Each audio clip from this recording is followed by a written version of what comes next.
Hey, welcome back to Hitting the Road. In this video, we are going to do a truck and camper tour. For those of you new to the channel, we used to be boaters.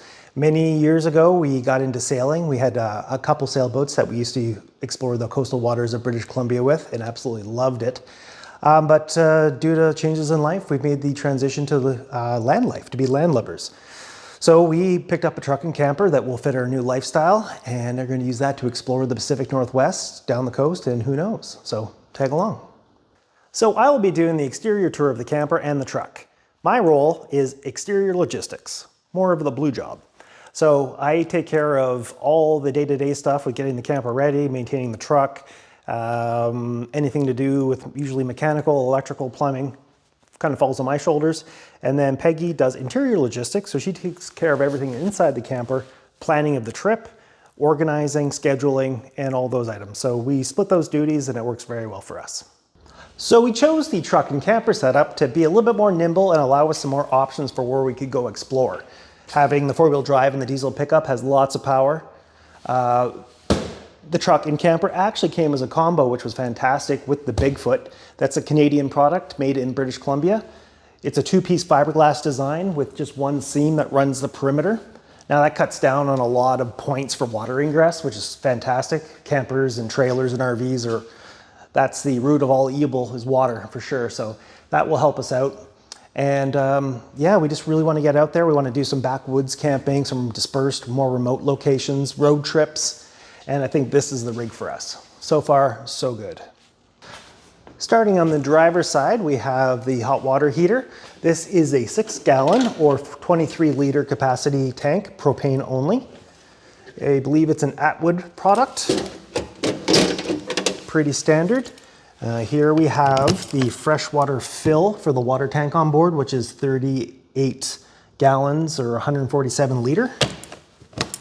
Here we have the city water connection. So if you're at a campsite, you can put your campsite water on there, probably with a pressure reducer valve so you don't blow anything up.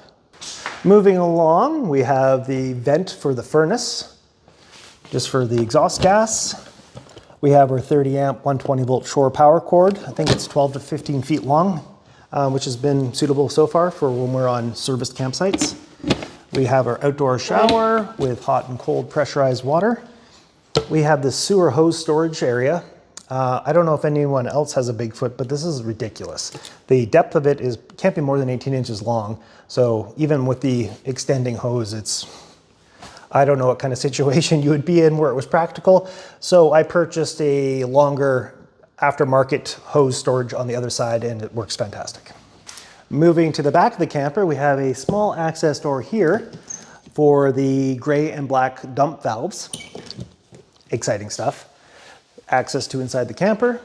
And here we have our propane locker. In here we have two 20-pound standard propane tanks. Lots of capacity. And we are equipped with the Happy Jack system. This is a wired remote just off the side. I'll show you that in a moment. Very nice. Moving over to the passenger side of the unit, we have the service panel for the back side of their fridge, a 120 volt outlet if you're plugged into shore power, a cable outlet as well if you want to set up the TV and watch the big game outside. Here we have the access door for the Happy Jack system. And the final feature for this side of the unit is the awning. Now that will come out about 6 feet or so, supported off the sides with some arms. Nothing comes down vertically to get tripped on or hung up, which is great. And we found that's just enough room to put a couple chairs under here if it starts to rain, or at the end of the evening so they remain dry when the dew falls. And yeah, it's been great. The dry weight for this unit is just under 2,000 pounds, so probably looking at least 2,300 pounds wet loaded with water and supplies. Welcome to the inside tour of our Bigfoot 1999 9.5 FR. This is the rear dinette model. This table will break down to make a small bed, suitable for a child or a small adult. And also the table pulls out to provide more room when you're sitting having a meal. So, works well for us. Or playing cards. Above the dinette, we have some storage cupboards. 2 of them. It's a good storage space.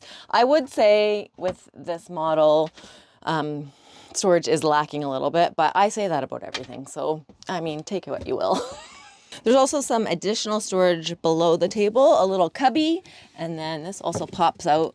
You could store a few things down there. This little piece here is a homemade jobby that Matt did. We need this piece to reconfigure the table into a bed. The 9.5 model has the wet bath. Let's take a look.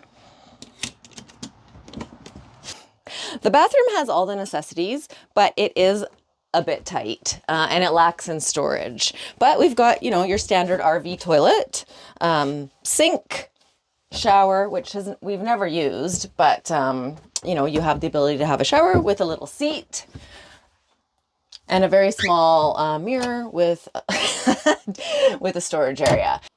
So if we were going to keep this camper long term, I think I would put additional storage in this bathroom and maybe even a toilet paper holder.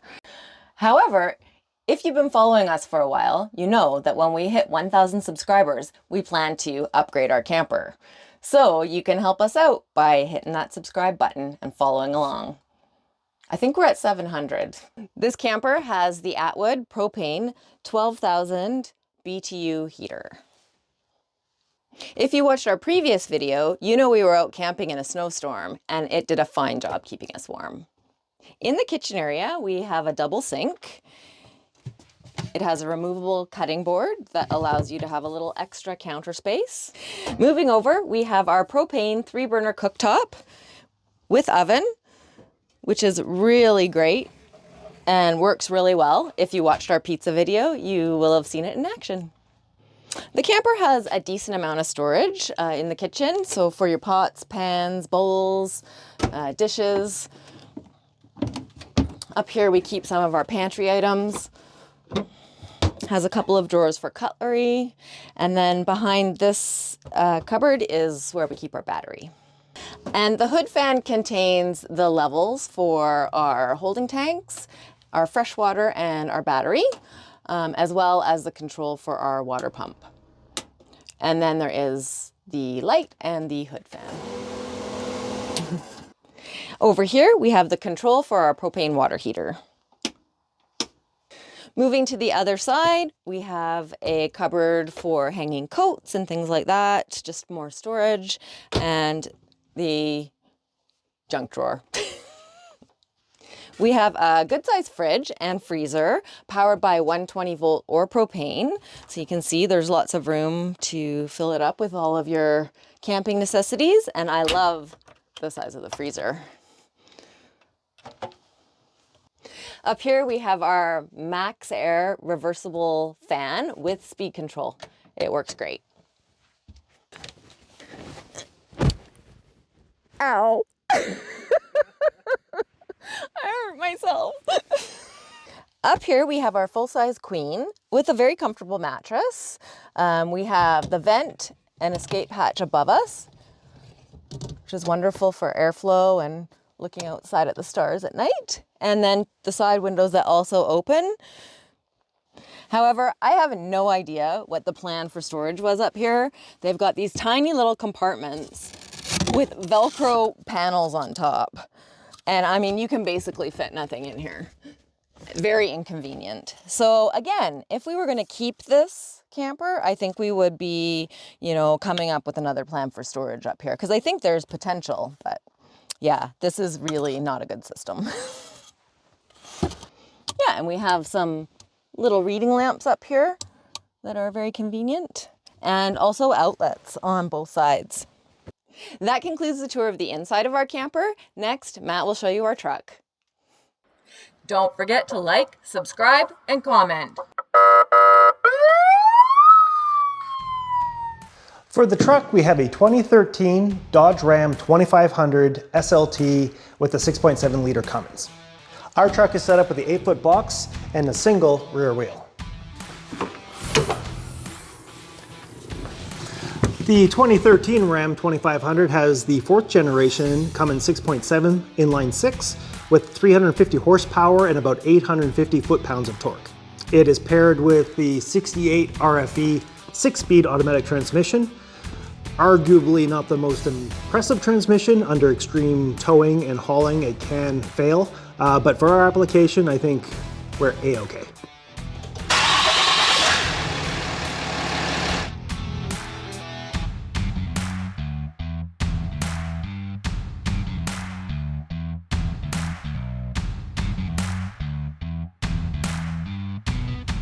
For our wheels, we are running 32-inch by 11. These are the stock rims and tires. They are 265 70 R17s, a Wrangler DuraTrack product. Very happy with them so far. Eventually, we would like to upgrade to a bigger wheel setup, but for right now, A-okay. I must say, very disappointed with the headlight performance of the 2013 Ram. We upgraded to LED lamps in the existing housings, and that made a huge difference on the highway for at night. But still, a lot of blind spots close to the truck we found coming into campsites after dark. A little bit hectic, sometimes making some tight turns and you're not really good visibility right in front. So we picked up these LED flood fogs, and they do a terrific job at doing like about a 180-degree spread. Not very intense, but really fills in and provides excellent visibility right in front of the truck in low light situations. So highly recommended that, very happy with it. One thing that did surprise me is the 2013 has no fuel cap for the diesel. We have the DEF inlet with the little cap, but the diesel fuel is just a flap. And I'm not quite sure how I feel about that. I imagine that the flap will be enough to keep debris out and water, but tampering and theft, not sure.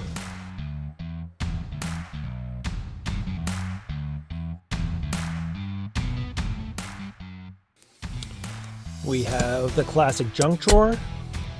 This lifts up for the 6th seat. Right now we have a Backroads map stashed in there. And then this whole thing lifts up and there's actually a CD changer in there and a little extra cubby.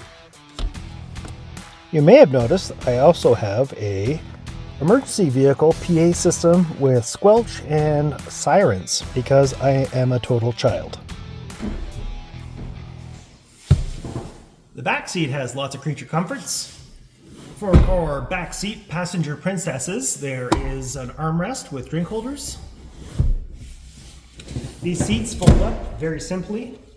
They have these amazing little platforms that will fold out. Same on both sides. This provides really great flat folding area. A couple more drink holders there. Not exactly sure why. And then also, these fold up again. This side we have the first aid kit. And that side we have recovery straps and shackles. So you can put a lot of gear back here. Another kind of cool feature, built-in coolers in the floor. Each side has a little insert that will take 6 to 10 cans of your favorite pop. You can put some ice in there and some water, keep it cool, then the whole thing will come out. You can drain it, clean it, and put it right back.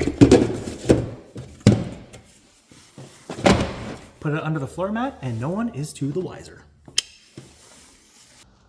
So far, we are really enjoying this setup. The truck, being a diesel, has buckets of power.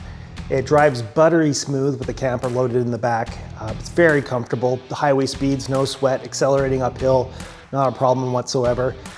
Lots of control. It's not rolling all over the place. Couldn't be happier.